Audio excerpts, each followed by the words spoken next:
Il rapporto di monitoraggio mostra che l'inclusione lavorativa delle persone con disabilità rappresenta una realtà importante e in crescita nel mercato del lavoro veneto. Oltre 38.000 persone con disabilità risultano occupate ai sensi della legge 68 e il sistema coinvolge più di 13.000 aziende.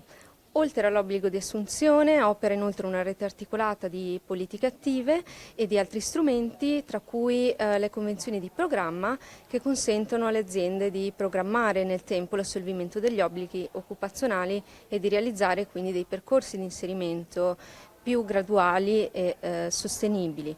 Accanto a questa fotografia però l'analisi dei percorsi di inserimento lavorativo gestiti dai centri per l'impiego nell'ambito del collocamento mirato mostra che soprattutto nelle situazioni più complesse l'inserimento lavorativo non si realizza attraverso un semplice incontro tra domanda e offerta.